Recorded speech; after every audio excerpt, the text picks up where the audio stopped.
Corona कैसा गया यहाँ पे, लेकिन फिलहाल तो अच्छा ही लगा। आप हर साल आते क्या? नहीं हम लोग हर साल आते हैं, हम लोग तो नहीं आते, लेकिन दूसरी बार है हम लोग का यहाँ। माशाल्लाह बहुत अच्छी रौनक है यहाँ। कोरोना के रास्ते में हम लोग कोरोना को छोड़ के आ गए मुंबई। पिछले बार से इस बार तक कैसा लग रहा है आपका? पिछली बार से इस बार का थोड़ा नॉर्मल लग रहा है। पिछली बार में थोड़ा शांत लग रहा है, शांत है। आपका नाम? नाम आप? सही है। मुझसे अच्छा लगता है, हम लोग मज़ा आता है। हर साल आते हैं हम लोग, मज़ा लगता है। शांत तो नहीं लग रहा, हम लोग चैन तो लगता है, कुछ डर नहीं लगता है। पिछले साल कोरोना नहीं था, इस साल कोरोना है। इस साल कोरोना है ना, अभी हम लोग को डर नहीं लगता। हम लोग मुंबई से आपको कोई दिक्कत नहीं हुई इधर आते तब? दिक्कत नहीं, हम लोग को आने जाने में कुछ दिक्कत नहीं। कितना मज़ा आया है कुछ नहीं थे, लेकिन हम लोग फिलहाल मुंबई में रहते। हम लोग हर साल आते थे, लेकिन आज भी हमको वैसा लग रहा था, कोरोना के साथ कुछ चेंज नहीं लग रहा था। आपको आने में कोई दिक्कत नहीं? नहीं, हमको बिल्कुल, हम लोग को ट्रेन में भी कोई दिक्कत नहीं हुई। हम लोग कुछ ही का मतलब कोई चीज़ का हम लोग को टेंशन नहीं। आप हर साल आते क्या? हर साल आते हैं, और हम लोग आते हैं, बाबा बुलाते हैं और हम लोग आते हैं। हर साल आते हैं, इंशाल्लाह हर साल आएंगे। और अब ये कोरोना गया, 2020 को बाय बाय करेंगे, 2021 में हर साल हम लोग आएंगे।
बहुत अच्छा लग रहा है।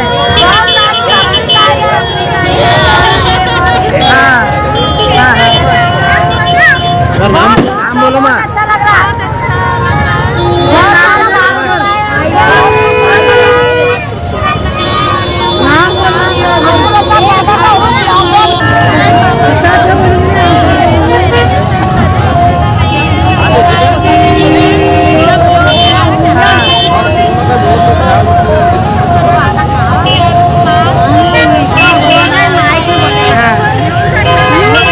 पहले से बहुत खूबसूरत लग रहा है। लॉकडाउन के बाद बहुत अच्छा लग रहा है। पहली बार अब्दुल रज़ाक बाबा ये साल अच्छा चला, बाबा ने कोरोना पूरा जला को डाला। अल्लाह का शुक्र है, रज़ाक बाबा अच्छा करा। हर साल आते हैं तुम्हें? हर साल आता है। दुआ मांगे नहीं है बार? बहुत बड़ी लंबी दुआ। कोरोना जाने कर तो कोरोना पूरा जले, पटाख से उड़ाए ने पूरा जला जल। ऐसा ही होता है, बहुत अच्छा होता है। हम हर साल आते हैं नागरकोइल से देखने के लिए और बहुत तबलीग होती है। हर साल यहाँ ऐसा ही होता है। ये बार कोरोना है, पहले बार से इस बार क्या फर्क लग रहा है? कोरोना होते हुए भी लोग बहुत आने लगे। वैसा क्या नहीं, पब्लिक बहुत है, पहले से भी बहुत है पब्लिक तो क्या दिक्कत नहीं और अच्छे चल रहा है। हज़रत अब्दुल दरगाह शरीफ से ज़ियारत के लिए आए हैं हम लोग, और हर साल की तरह इस साल भी अब्दुल दरगाह को ज़ियारत के लिए आते हैं। पब्लिक बहुत होती है कोविड-19 की वजह से भी, इसलिए ज़रूरत नहीं है, इसलिए कि मैं बॉम्बे से ज़ियारत करने बाबा की दरगाह पे आई थी। यहाँ पे कोरोना का ऐसा कुछ प्रॉब्लम है नहीं। माशाल्लाह ज़ियारत अच्छे से हुई हमारी यहाँ पर, और यहाँ आकर बहुत अच्छा लगा। आप हर साल आते क्या? ये फर्स्ट टाइम मैं आई हूँ, हाँ, बॉम्बे से। और बाबा के करम से ये बोलो कि कोरोना का मतलब ज़ियारत अच्छे से हो गई है। कोरोना का कुछ प्रॉब्लम है ही नहीं यहाँ पे। फर्स्ट टाइम आकर इतना करम तो मेरे पे हुआ है। कहाँ से? मैं बॉम्बे से, वाशी से। आपका नाम? अमृता। ओके। अस्सलाम वालेकुम। बाबा के करम से पिछले साल जैसा था उससे कहीं ज़्यादा इस बार पब्लिक है, और कोरोना का तो कोई इफेक्ट नहीं है इधर, और रोज़ी भी सबकी माशाल्लाह अच्छी हो गई। मेरा नाम रुबीना हुसैन सिद्दीकर। कितने दिन से कर रहे हैं तुम्हें यहाँ? ये तो हमारी खानदानी है, मेरा तो सब ऐसे हमारे बहुत दादी कई साल से ये साल कैसा चल रहा धंधा पानी? माशाल्लाह अच्छा है, कोई फर्क नहीं पड़ा पिछले वर्ष। कोरोना ये सब क्या नहीं हुआ फर्क? नहीं कुछ भी नहीं। ज़ियारत करने के लिए दूसरों से जैसा पहले आते थे, इस साल भी कई ज़्यादा